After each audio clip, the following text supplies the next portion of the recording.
안녕하세요 여러분, 민티런입니다. 오늘은 러닝화의 구조에 대해서 이야기를 드리고요, 동시에 초보자들에게 도움이 되는 이야기를 전해드리겠습니다.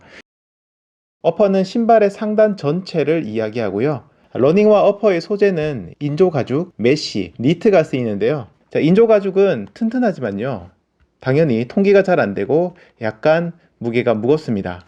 이런 메쉬 소재는 가죽보다는 조금 약하죠. 하지만 통기가 잘 되고 조금 더 가볍다는 장점이 있습니다. 니트를 쓰는 신발들은 메쉬보다는 더 약하지만 통기가 잘 되고 더 부드럽고 더 가볍다는 장점이 있습니다. 입문용이라고 할 수 있는 엔트리 러닝화에서는 메쉬나 인조 가죽이 혼합된 방식이 많이 쓰이는데요. 인조 가죽을 썼지만 발이 엄청 편하고 통기가 잘 되는 신발들도 있습니다. 그래서 인조 가죽을 썼다고 해서 여러분들이 안 좋은 신발이다 이렇게 생각해서 피하실 필요는 절대 없어요. 러닝화에서 발가락이 들어가는 부분, 바로 이 공간을 얘기합니다. 이 공간이 발에 맞지 않고 좁거나 낮으면 상당히 불편합니다. 반대로 너무 커도 발이 고정되지 못하고 그 안에서 움직이기 때문에 문제가 되죠. 특히 초보자분들은 내 발을 편안하게 잘 감싸는 신발을 찾는 데 집중하셔야 됩니다. 힐 카운터, 발 뒤꿈치 부분입니다. 우리 발의 뒤꿈치를 감싸서 발을 잡아주는 역할을 합니다. 힐 카운터가 좀 좋지 않은, 혹은 내 발과 맞지 않는 러닝화를 신고 달리시게 되면 뭔가 달리면서 계속 불안한 느낌이 듭니다. 그래서 역시나 러닝화는 직접 신어봐야 되는 겁니다.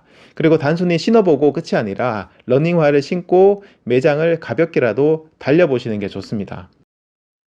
텅은 발등을 덮어주고 러닝화 어퍼의 좌우 사이즈를 조절해주는 부분에 있습니다. 여기요, 이 부분입니다. 이 텅은 부드러운 착화감을 주고 러닝화 끈의 압력으로부터 발 윗부분을 보호해줍니다.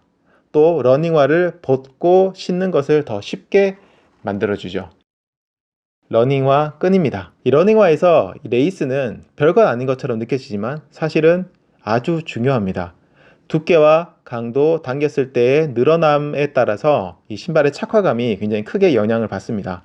얇을수록 강하게 매듭이 지어지고 꽉 잡아주지만 발이 좀 아플 수도 있고요. 러닝화 끈이 두툼하면 쿠션 같은 게 있어서 발은 편할 수 있지만 잘 메어지지 않고 때로는 잘 풀리기도 합니다. 솔이라는 부분은 그냥 러닝화의 하단 전체를 얘기합니다. 이 솔은 다시 여러가지 부분으로 나누어지는데요, 크게 보면 안쪽에 있는 인솔, 가운데 부분인 미드솔, 그리고 아래쪽 부분인 아웃솔로 나누어집니다.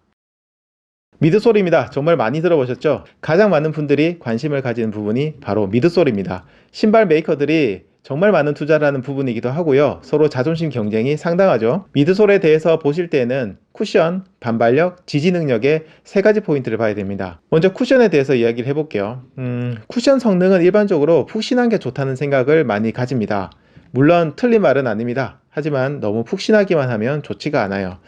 마치 젤리를 바르는 것처럼 발이 푹푹 꺼지기만 하면 오히려 발의 피로도가 훨씬 더 높아집니다. 다음으로 반발력입니다. 반발력은 달리기에서 굉장히 중요한 역할을 합니다. 달리기는 우리의 발과 지면이 서로 작용, 반작용을 하면서 나아가는데요, 이때 밀어주는 반발력이 부족하면 우리 신체에서는 더 많은 에너지를 필요로 할 겁니다. 만약 반발력이 높으면 이때 필요한 에너지가 줄어들거나 더 적은 힘으로 더 빨리, 더 멀리 나아갈 수 있겠죠.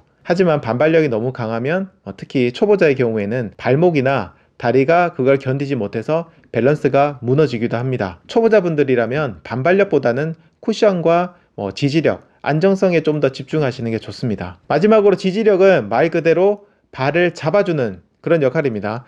발이 뒤틀리거나 꺾이지 않도록 안정적으로 잡아주는 거죠. 지지력을 높이기 위해서 미드솔의 사이드와 안쪽에 다른 소재를 쓰기도 하고요, 솔과 어퍼의 중간 부분에 가이드를 두기도 합니다. 이걸로 발을 잡아주는 거죠. 혹은 아래쪽 중간에 딱딱한 소재, 이 가운데에 딱딱한 소재, 쉔크라고 하는데, 이걸 넣어서 발이 비틀리는 걸 잡아주기도 합니다.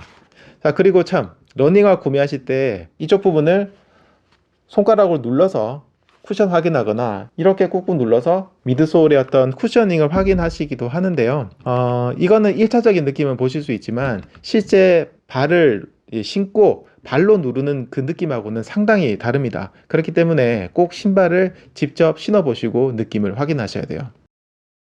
아웃솔입니다. 아웃솔은 지면과 직접적으로 마찰하는 부분입니다. 아웃솔은 어떤 소재, 어떤 모양으로 만들었느냐에 따라서 접지력이 상당히 달라집니다. 이 접지력을 높이기 위해 아웃솔의 돌기를 촘촘하게 만들기도 하고 다양한 소재를 쓰기도 합니다. 그런데 이것도 엄청나게 빨리 달리는 게 아니라면 초보자분들에게는 큰 의미는 없습니다.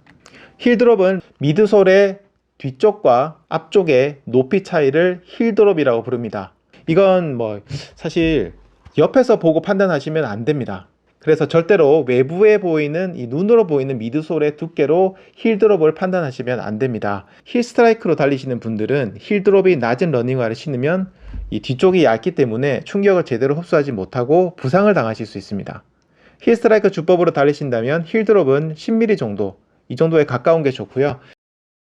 인솔은 우리가 보통 깔창이라고 부르는 신발 안쪽에 넣는 쿠션입니다. 인솔은 발과 신발 사이에 있고 신발이 발에 직접 접촉하는 것을 막아줘서 슬림을 방지해주고 쿠션도 같이 제공합니다. 인솔은 분리가 가능한 인솔이 있고 러닝화와 딱 붙어있는 일체형이 있는데요. 분리형은 세척이 용이하다는 장점과 교체가 쉽다는 장점이 있고, 일체형은 인솔이 러닝화에서 밀리는 문제가 없다는 그런 장점이 있습니다. 인솔은 발과 신발 사이를 이어주는 역할을 해주기 때문에 의외로 중요한데 이걸 신경 안 쓰시는 분들이 굉장히 많습니다.